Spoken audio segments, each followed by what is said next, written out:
네, 오늘부터는 제가 마스크를 벗고 설교 시간에 목사가 마스크를 벗을 수 있는 조건이 있어요. 첫 번째는 3면으로 가림막을 해야 되는데 했습니다. 3m 떨어지면 되는데 5m처럼 떨어졌죠. 그래서 지금 하도록 하겠습니다. 시원합니다. 마스크 벗고 설교하게 되었습니다. 날마다 배우고 신비를 깨우치는 신앙이라는 제목을 가지고 하나님 말씀 함께 하겠습니다. 여러분 수영 배운 적 있습니까? 네. 다른 운동도 마찬가지겠지만 가장 중요한 것은 처음에 잘 배우는 거죠.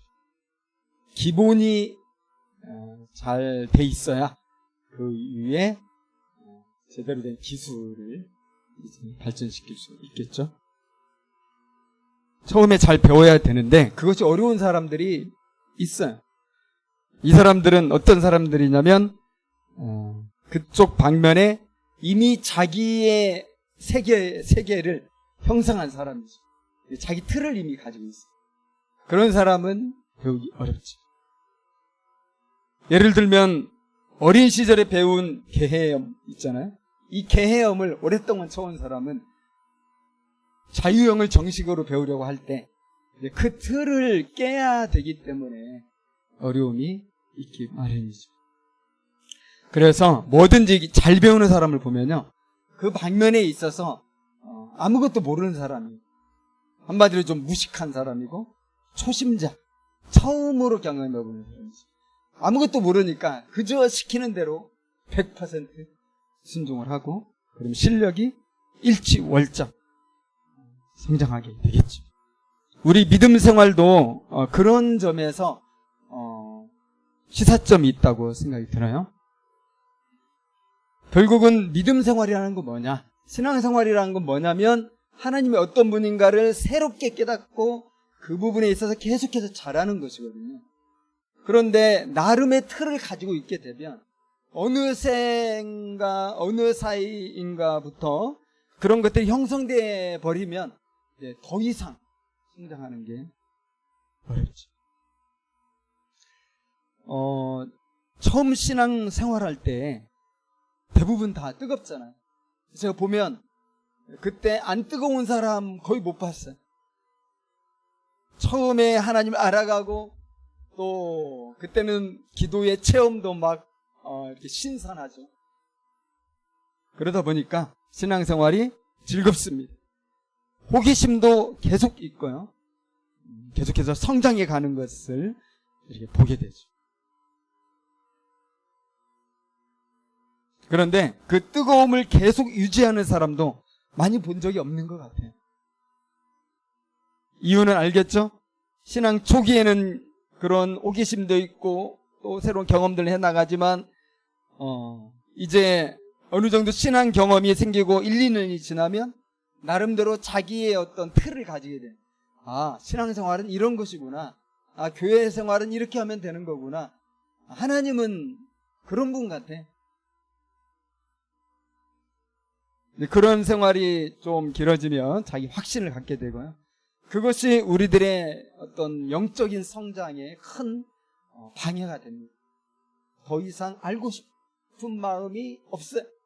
더 이상 호기심이 없어요. 그런 거지 뭐. 득도한 사람처럼 신앙생활을 하죠. 그래서 이제 신앙생활이 어떻게 되냐면 습관이 되는 겁니다. 타성에 젖은 습관, 타성에 젖은 예배, 타성에 젖은 성경 읽기, 타성에 젖은 기도 생활 되는 거죠. 참여는 하지만 크게 호기심이 없어요. 참여는 하지만 뭔가 막 기대감이 없어요. 시계만 쳐다보는 일들이 생기죠. 자, 이런 태도가 참 무섭다 생각이 듭니다. 결국 우리 신앙생활을 굉장히 퇴보하게 만듭니다. 하나님은 우리에게 항상 새로운 은혜 주시기 원하는데 그걸 못 받아요. 그래서 삶 자체가 어려워지겠죠. 오늘 말씀 보면 예수님께서 세리마태를 제자로 부르셨습니다. 그리고 부름받은 세리마태가 너무 감동받아서 큰 잔치를 열었어요. 그리고 그 자리에 많은 세리들, 죄인들이 함께 동참했다. 그렇게 써있죠. 예수님이 어떻게 그들과 식사했을까요? 되게 즐겁게 식사했겠죠. 많은 대화도 편히 하셨을 것이고, 배부르게 드시고, 또 맛있는 이 음료를 마시면서, 포도주도 마시면서 흥겨웠겠죠. 사실 여러분, 누가 보더라도 좋은 거 아닙니까? 야, 참 좋다. 행복해 보인다. 그런데 참 좋은 모습인데요. 근데 그런 좋은 모습을 보면서 충격을 받는 사람들이 있어요. 저게 뭐지? 이런 거죠. 바로 바리새인과 요한의 제자들입니다. 바리새인들 11절을 보니까 어떻게 얘기하고 있습니까? 어찌하여 너희 선생은 세리와 죄인들과 함께 잡수시느냐? 또 요한의 제자들 14절 우리와 바리새인들은 금식하는데 어찌하여 당신의 제자들은 금식하지 않느냐? 왜 그렇게 먹고 마시는데 그리고 즐기는데 그렇게 시간을 쓰느냐? 다시 말해서 이 바리새인과 세례 요한의 제자들은 예수님의 그 행동에 너무 당황을 한 거예요. 당황한 이유는 뭡니까? 자기들이 생각하는 것과 너무 다른 행동을 하는 거예요, 예수님. 적어도 예수님이라면 율법의 탁월한 선생으로 지금 막 인정받고 계시잖아요. 많은 사람들이 다 듣고 자기들도 들을 때 참 새로운 이런 은혜가 있는 것이고, 하나님의 선지자 같은 이런 거룩한 자로서 그렇게 하나님 말씀을 전하고 있는데, 자기들이 알고 이해하던 그 하나님의 일하심과는 너무도 달라 보인다. 자, 그것을 정확히 보여주는 게 10절이거든요. 한글 성경에는 분명히 나와 있지 않은데 이 헬라어를 참고해서 번역하면 이렇게 돼요. 예수께서 마태의 집에서 앉아 음식을 잡수셨다. 그런데 보라, 많은 세리와 죄인들이 와서 예수와 그의 제자들과 함께 앉았다. 그겁니다. 그러니까 헬라어로 카이 이두라는 말인데, 이게 그런데 보라, 이 말이 지금 빠져 있잖아요. 이게 들어가 있어요. 이게 무슨 말이에요? 그런데 보라. 굉장히 이게 충격적인 장면이라는 거죠. 뭐가? 어떻게 율법적으로 그 선한 말씀을 가르치는 하나님의 사람이 그런 죄인들과 같이 식사를 할 수가 있는, 이 세리들, 자기 동족의 이 고혈을 뽑아가지고 로마의 이 세금을 바치는 세리, 창기들, 또 수많은 다양한 죄인들이 식사하는데 예수님이 그 자리에서 함께하고 즐기고 있고 그 시간을 누리고 있다는, 그리고 그걸 보라는 거예요. 여러분, 우리가 여기서 한 번 좀 생각해 봐야 되는 게 뭐냐면 유대인의 식사법이죠. 유대인들 어떻게 식사하죠? 오늘 본문에는 그냥 식사했다 이렇게 나오지만 음식을 하게 먹었다. 유대인의 식사는 우리가 식사하는 것과 다르잖아요. 우리는 그냥 이렇게 정자세로 앉거나 뭐 의자에 앉고. 그렇지만 유대인들 식사는 누워서 하는 거예요. 그것도 반쯤 눕고 그렇게 서로 이렇게 기댄 이런 모습이 이제 연출되기도 하고, 굉장히 편안하고 굉장히 릴렉스한 이런 모습으로 식사를 하는데, 이 식사의 모습의 특징이 뭐죠? 이것은 개방적이라는 거예요. 그리고 자기를 다 열어놓고 식사를 한다는 거예요. 여러분, 그 상태에서 누군가가 나를 공격한다면 내가 피할 수 있겠습니까? 일어날 수도 없어요. 그냥 당하는 거예요. 이게 반쯤 누워서 식사한다는 것은 식사 시간이 굉장히 길다는 걸 의미하고요. 그 다음에 굉장히 여유롭게 자기 자신을 완전히 개방한 상태에서 상대방에 대한 전적인 호의를 가지고 최고의 친밀함을 표현하는 거죠. 그래서 유대인들 식사 자리에 그 사람들을 보면은 이 사람이 어떤 사람인가를 안다는 거예요. 그런데 그 거룩한 예수님이 지금 그렇게 최고의 친밀감을 표시하면서 허물없이 식사를 하고 있는데 그 사람들이 누구예요? 자기들이 하나님의 율법을 범했다고 한 이 정죄하고 있는, 그래서 소외시키고 있는 이 죄인들, 이들과 예수님이 그렇게 풍성하게 식사를 즐기고 있으니까 정말 이해가 안 되는 거죠. 그래서 충격을 받은 거죠. 말하자면 인지장애가 발생했다, 이렇게 볼 수 있겠죠. 인지장애란 상황을 판단하고 인지하는 것에 장애를 느끼는 것을 말하잖아요. 뇌작용에 인지장애가 발생한 건데, 그 원인이 다른 게 아니라 원래 그들이 생각했던 하나님은 이런 분이다, 하나님을 섬기는 생활은 이런 것이다, 율법은 이렇게 지켜야 된다 하는 이런 기존 지식이 흔들려 버립니다. 그래서 영적 대지진이 일어난 거잖아요. 자, 이런 영적인 인지장애가 일어나면 대개는 세 가지 반응을 보입니다. 첫째는 그런 상황을 피함으로써 자기를 보호하는 거예요. 둘째는 상대가 잘못됐다고 공격적으로 비판하는 거예요. 역시 자기를 보호하는 것이 되겠죠.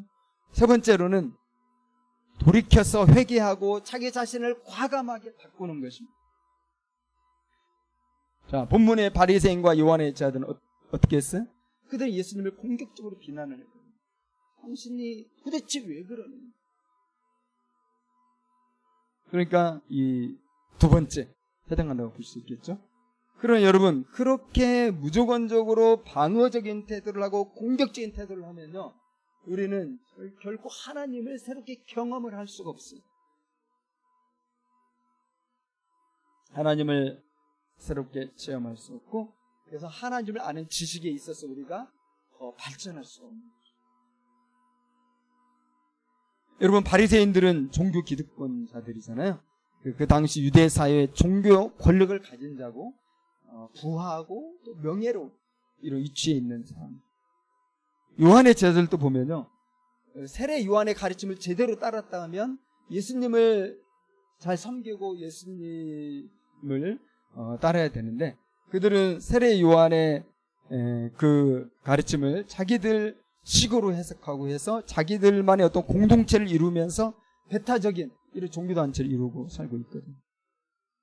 그러니까 이들은 다 예수님의 이 먹고 마시는, 그것도 죄인들과 함께 더불어서 즐기는 이것이 정말 마음에 들지 않는 거고 이해되지도 않았던 거죠. 무엇보다도 여러분, 직감적으로 이들이 느끼는 게 뭐냐면 삶의 위협입니다. 지금 예수님이 유대인들의 정말 인기를 한 몸에 받고 있잖아요. 그런 예수님이 자기들이 가르치는 것과 상반되는 이런 가르침과 그런 행동을 한다는 거죠. 그러니까 예수를 이대로 놔뒀다가는 자기들이 수백 년 동안 쌓았던 이 기득권의 시스템이 무너질 것이라는 생각을 할 수밖에 없는 거예요. 그동안 쌓아왔던 부와 사회적 지위가 무너질 수도 있다고 생각을 본능적으로 하게 되는 거죠. 그래서 그들은 거기서 어떤 깨달음을 얻기보다는 예수님을 공격하는 거예요. 그런데 여러분, 이런 예수님의 행동을 다 싫어했을까요? 다 싫어한 건 아니죠. 여러분, 정말 예수님의 이런 행동을 너무나 좋아했던 사람들도 있었어요. 와, 정말 이것이 무슨 은혜인가 하면서 그 시간을 기쁘게 환영한 사람들도 있었어요. 누굽니까? 바로 세리나 또 죄인들, 이런 사람들이죠. 그들에게 이런 예수님을 환영한다는 건 그렇게 어려운 게 아니에요. 도리어 그들은 두 팔 벌려 환호했죠. 오랫동안 깜깜한 어둠 속의 삶에 빛이 비추는 것을 깨달았어. 그들은 율법적인 정죄하에서 슬픔과 좌절과 실패할 수밖에 없는 인생을 살고 있었는데, 예수님 오셔서 사람 대접을 해주는 거예요. 너희들이 하나님의 잔치에 참석할 자격이 있다고 말씀하시는 거죠. 자, 그들이 그렇게 예수님을 환영할 수 있었던 것은 무엇일까요? 이유가, 그것은 이들이 기존의 틀에 적응을 안 하고 있었던 사람들. 사실 안 한 게 아니라 못하고 있었죠. 기존의 이 사회 시스템에 잘 적응하지 못하고 그 율법의 그 수많은 이 제재에 적응하지 못하고 있었던 사람들로서 버려진 자들이에요. 그래서 마음이 찢어질 정도로 가난한 사람들이었어요. 당시 사회에서 죄인이 되어서 고난을 당하고 있었기 때문에 이러한 새로운 하나님의 얼굴을 봤을 때, 새로운 하나님의 역사를 봤을 때 그것은 그들에게 거부하는 이런 것이 아니라 그들에게 진짜 기쁜 소식이었고 그들의 진짜 놀라운 복음이었다는 거예요. 그래서 우리도 한번 생각해 봅시다. 우리가 정말 하나님을 섬기고 신앙생활을 할 때 언제 우리가 그렇게 기쁘고 즐거웠었습니까? 언제 우리가 그렇게 재미가 있었습니까? 대부분 우리가 죄인의 자리에 있었습니다.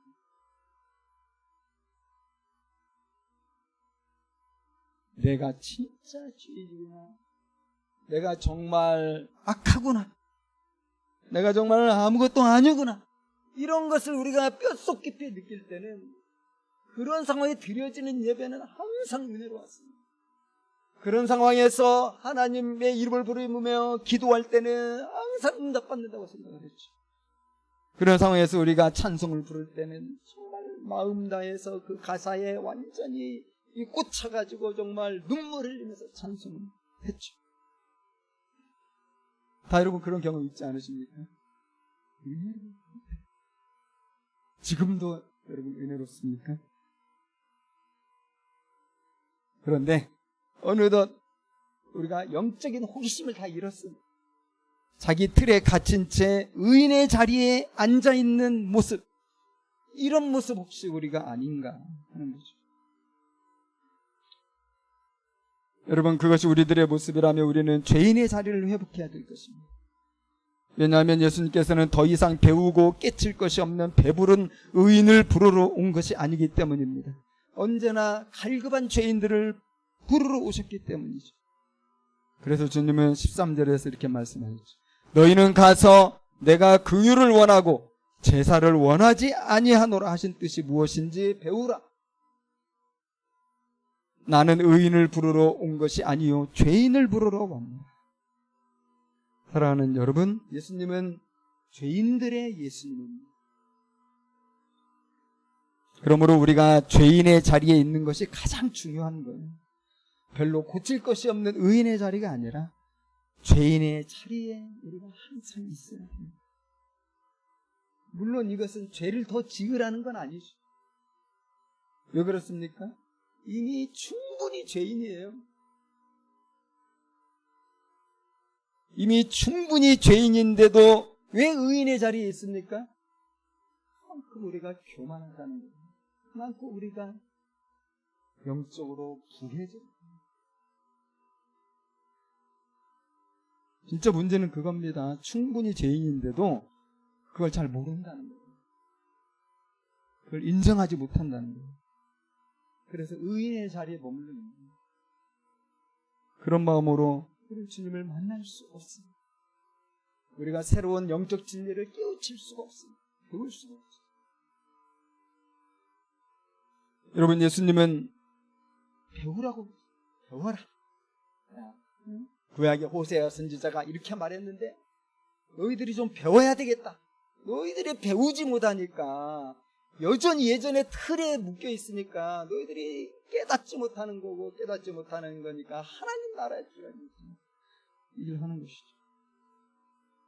여러분, 여기서 주님께서 배우라고 하셨을 때는 어린아이처럼 되라는 말이었어요. 어린아이처럼 더 순수해져라. 어린아이처럼 그 초롱초롱한 눈망울을 회복해라.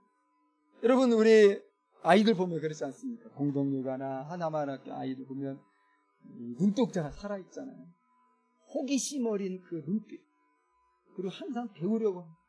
그리고 얼마나 많은 질문을 아이들이 합니다. 우리가 그렇게 하나님이 어떤 분인지, 예수님이 어떤 분인지, 성령님이 어떤 분인지 끊임없이 배워야 된다는 걸 주님 말씀하셨는데, 여러분 구약의 호세아 선지자를 보면요, 이스라엘 백성들에게 뭘 강조했냐면 하나님을 알기 위해서 더 힘쓰라는 거죠. 힘쓴다는 건 뭐죠? 힘쓴다는 거? 힘쓴다는 것은 굉장히 적극적으로 노력을 하라는 얘기죠. 우리가 수동적으로 해가지고는 하나님을 배울 수 없다는 거예요. 주시는 거 내가 받겠다. 내 마음에 와닿는 건 내가 받겠다. 이건 되게 수동적인 거고요. 그런 수동적으로는, 그런 자세로는 우리가 새로운 하나님의 세계를 배울 수 없고 하나님의 그 신비로운 섭리를 우리가 깨달을 수 없다는 거예요. 호세아 선지자는 힘써 여호와를 알아야 된다, 그렇게 말했죠. 왜 그렇습니까? 이스라엘은 하나님이 어떤 분인지를 몰랐어요. 모르니까 어떻게 해요? 항상 죄를 짓죠. 그리고도 회개하라는 선지자의 음성을 듣지만 회개할 수도 없어요. 하나님이 어떤 분인지 모르니까. 그러니까 결국 심각한 죄를 짓게 되고 하나님의 심판을 피할 수 없었다. 이것이 선지자의 진단이에요. 그래서 선지자는 이렇게 말합니다. 호세아서 6장 1절과 3절 보면, 오라 우리가 여호와께로 돌아가자. 여호와께서 우리를 찢으셨으나 도로 낫게 하실 것이요 우리를 치셨으나 싸매어 주실 것입니다. 그러므로 우리가 여호와를 알자. 힘써 여호와를 알자. 그렇게 합니다. 또 하나님도 직접 말씀하셨는데 거기는 정말 아버지의 애타는 심정이 느끼세요. 4절 6절 에브라임아 내가 네게 어떻게 하랴. 유다야 내가 네게 도대체 어떻게 하랴. 나는 인애를 원하고 제사를 원하지 아니하며 번제보다 하나님을 아는 것을 원한다. 하나님을 알려고 하지 않으면서 자기 생활의 죄 속에 빠져지는, 대체 내가 너를 어떻게 해야 되겠니? 사랑하는 이스라엘아. 여러분, 사람이 더 이상 하나님이 어떤 분인지 알려고도 하지 않을 때 신앙생활을 어떻게 하게 될 것 같습니까? 기계적으로 바뀐다는 겁니다. 습관적으로 하게 된다는 겁니다. 이스라엘 백성이 기계적으로 믿는 것이 뭔지를 잘 보여줬거든요. 이스라엘 백성들은 하나님과 살아있는 교제를 하려고 하지 않았어요. 그들이 온통 힘을 썼던 것은 뭐냐면 율법적인 제사와 번제를 드리는 일이었고 또 절기를 지키는 일이었죠. 그리고 금식하면서 신앙의 이벤트를 하는 거였어요. 그걸 최대한 열심히 하는 거였어요. 왜냐하면 우리가 율법을 따라 제사를 제대로 드리면 하나님이 복 주실 것이다. 그렇게 생각을 기계적으로 하는 거죠. 마치 자판기에 돈을 넣으면 상품이 나오는 것처럼 우리가 율법을 지키고 제사 잘 드리면 주님이 우리를 축복해 주시고요. 이런 생각. 그래서 그들은 하나님과 어떤 인격적인 소통 이런 것들을 하려고 하지 않았고, 다시 말하면 이것은 하나님을 성전 안에 가두어 놨다는 거죠. 그래서 그들은 안식일이 끝나고 이제 집으로 돌아갈 때 되면 인사를 하고 가는 거예요. 하나님 안녕히 계세요. 다음 주 안식일에 제가 뵙겠습니다. See you again. 그리고 자신의 일상생활 속에서 이 하나님의 개입을 허용을 하질 않아요. 하나님이 자기의 일상생활에, 자신의 비즈니스에, 자신의 이 꿈을 이루는 생활에 하나님은 상관하지 않기를 바라시는 거예요. 내가 한번 해볼 테니 하나님은 가만히 계세요. 그 결과로 그들은 자신의 욕망을 따라 온갖 악을 행하며 살았어. 호세아 6장 7절에서 10절에 보면 선지자가 지적한 이스라엘의 죄악들이 나오는데 그것은 하나님을 반역하는 것이었고요. 악을 행하는 피의 발자국을 남기는 것이었고요. 강도떼가 되어서 살인과 사악한 일을 행하는 것이었고요. 음행으로 더럽히는 일이었어요. 자, 이런 삶이 계속되니까 하나님의 심판을 피할 수 없었던 거죠. 정말 우리가 기억하고 또 기억하게 해야 되는 게 뭡니까, 여러분? 하나님은 결코 기계가 아니라는 거죠. 놀라운 컴퓨터 프로그램도 아니고 어떤 시스템도 아니라는 거예요. 하나님은 살아계신 하나님이십니다. 인격입니다. 생각하시고 말씀하시고 느끼고 사랑하시고 슬퍼하시고 기뻐하시고 미워하기도 하시고 분노하기도 하십니다. 여러분, 하나님은 그렇게 살아계신 하나님입니다. 인간들이 만든 우상 같은 존재가 되어서 말도 못하고 숨도 못 쉬고 생각도 못하는 그런 존재가 아니라는 거예요. 이성과 감정과 의지가 있는 분입니다. 그렇다면 여러분, 이 인격적인 하나님께서 우리에게 가장 원하는 게 뭐겠어요? 분명하지 않습니까? 인격적인 하나님께서 우리들에게 가장 원하는 것은 우리와 관계를 갖는 거예요. 대화하는 거예요.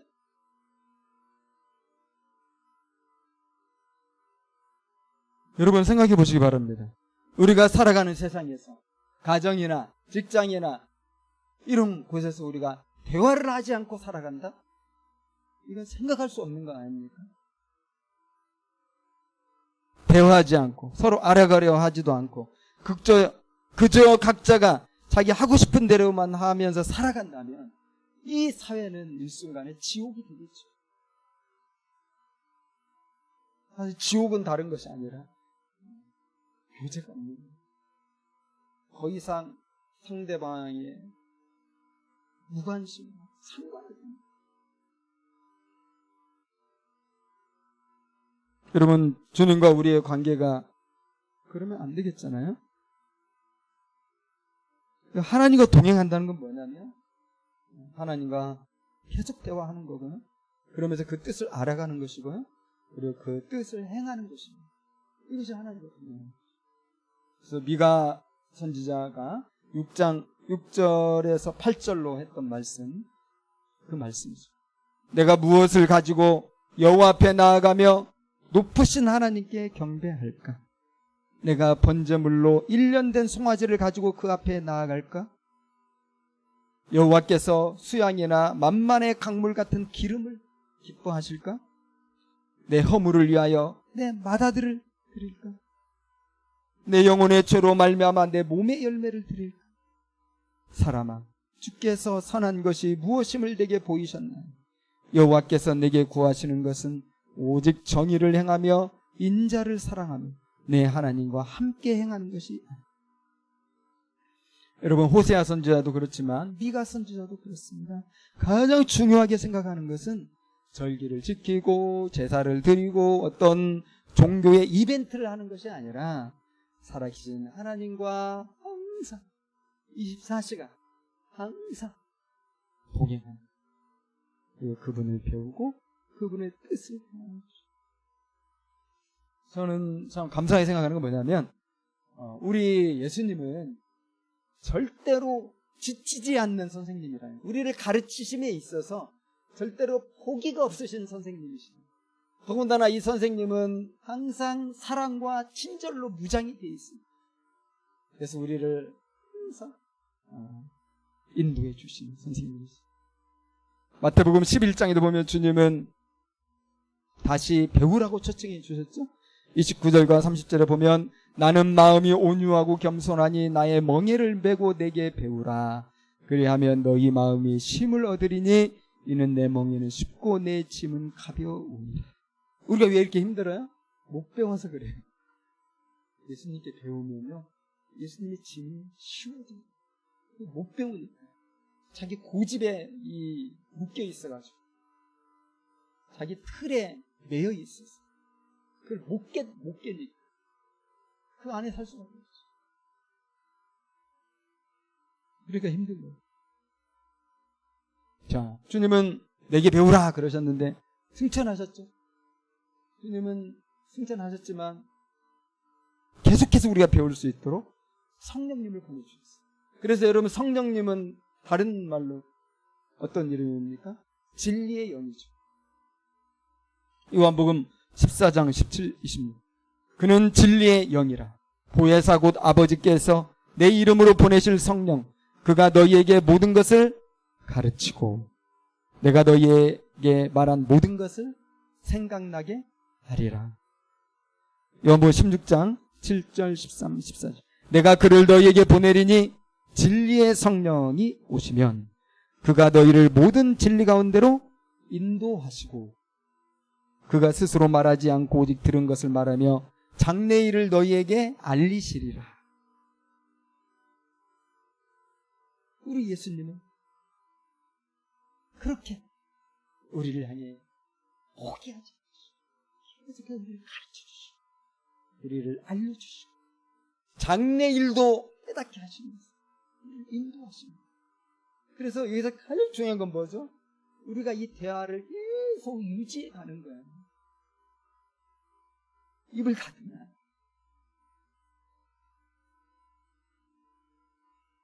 그래서 의인의 자리에서 거부하지 말고 죄인의 자리에서 겸손하게 배우는 것, 이것이 우리에게 가장 중요한 거죠. 사랑하는 여러분, 주님은 우리 삶의 모든 자리에서 우리와 함께 하시길 원하신다고 믿습니다. 특별히 요한계시록 3장 20절에 보면 그것을 좀 더 확실히 말씀하셨잖아요. 볼지어다 내가 문 밖에 서서 두드려노니 누구든지 내 음성을 듣고 문을 열면 내가 그에게로 들어가 그와 더불어 먹고 그는 나와 더불어 먹으리라. 날마다 우리와 교제하기 위해 주님은 문을 두드리신다는 거 여러분 믿으시기 바랍니다. 그런데 우리가 언제까지 예수님을 밖에 세워둬야 되겠습니까? 노크소리에 속히 응답해야 되겠죠. 여러분, 예수님이 우리의 문을 두드릴 때 우리가 응답을 해야 돼. 그래야 우리의 틀이 깨지는 거예요. 새로운 하나님의 섭리적인 그 신비로움을 알게 되는 거예요. 그러면서 우리가 새로운 하나님의 세상을 만나고 우리의 신앙이 성장하는 거죠. 여러분, 병아리가 어떻게 그 답답한 알을 깨치고 나올 수 있나요? 알이 깨져야죠. 알이 깨져야만 그 어둠에서 밝은 새로운 세상으로 나오는 건데 어떻게 깨집니까? 신기해요. 엄마 닭이 그걸 잘 알아. 때가 되면은 밖에서 알을 쫓아 두꺼우나. 병아리는 힘이 없으니까 혼자 못 깨고 나와. 근데 그 신호가 들리면 또 이 병아리도 너무나도 신기하게 그걸 잘 알고 응답을 하죠. 같이 쫓아. 그러면서 두꺼웠던, 여러분 병아리에게는 이것이 정말 바위같이 두꺼웠을 거 아니에요. 그것이 금이 가면서 결국은 쫓겨지고, 그래서 병아리가 새로운 세상을 경험하고 엄마를 만나고 축복의 시간이. 타이밍이 중요하잖아요. 여러분 이것을 우리가 한자 수거로 줄딱동시 라고 말하잖아요. 여러분 주님은 매일 일하십니다. 매일 일하세요. 졸지도 아니하시고 주무시지도 아니하시고 항상 일하고 계세요. 느끼십니까? 예수님 지금 일하고 계신다니까요. 조시는 것 같아요? 주무시는 것 같아요? 어디에도 없는 것 같아요? 안 보이니까. 신앙이 성숙한 사람은 주님의 일하시는 걸 항상 보는 사람이에요. 믿음을 깨닫는. 그리고 이 사람은 계속 성장해요. 왜냐하면 주님을 늘 보니까, 깨달으니까 계속 자랍니다. 주님이 어떻게 일하십니까? 새로운 건 아니죠. 여러분 우리 일상에서 주님은 항상 새로운 사건들을 주십니다. 새로운 만남들을 주십니다. 새로운 어떤 책을 만나게도 하십니다. 크고 작은 어려운 일들을 만나게 하십니다. 이 모든 것들은 그냥 되는 일이 아니고요, 주님의 섭리 안에서 이루어지는 일들이죠. 우리가 그런 인식을 갖는 게 너무나 중요해요. 근데 사실은 많은 그리스도인들이 세상 사람들과 똑같은 생각을 해요. 오늘 좀 운이 안 좋네. 왜 이런 일이 일어나서 정말 화나네. 나는 왜 이렇게 자꾸 일이 잘 안 풀리는 거야? 그 순간 하나님과 연결을 못 시켜요. 그 모든 상황의 이 역사의 배후에는 우리 성령님의 인도하심이 있는 거죠. 그때 우리가 어떻게 됩니까? 그 순간에 우리가 어린아이처럼 질문을 던지는 거예요. 하나님, 왜 이런 상황이 제게 일어났나요? 예수님, 이것은 무슨 뜻입니까? 이건 뭡니까? 지금 제가 어떻게 해야 됩니까? 주님의 뜻이 무엇이죠?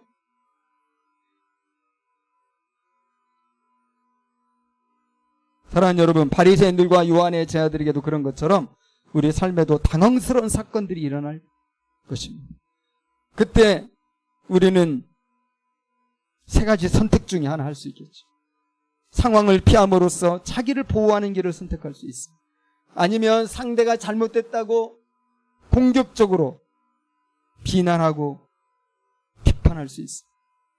그러나 가장 지혜로운 것은 인격적이신 하나님 앞에서 우리가 질문을 던지고 그러한 가운데서 깨닫는 것들을 가지고 회개하고 자기 자신을 과감하게 바꾸는 것을 선택하는 것입니다. 그러면 우리는 바리새인 요한의 제자들의 수준을 뛰어넘어서 깊은 영적 세계로 들어가게 됩니다. 여러분, 바로 그러한 우리들을 통해서 주님의 나라가 임하는 것, 하나님의 뜻이 하늘에서 이루어진 것처럼 우리의 삶에 이루어지고 하나님의 선교가 이루어지고 우리가 진정한 복음의 증인이 되는 것입니다. 그리고 우리가 하나님께 순종하면 반드시 복음을 증언하게 되어 있습니다. 이 길이 우리가 갈 길입니다.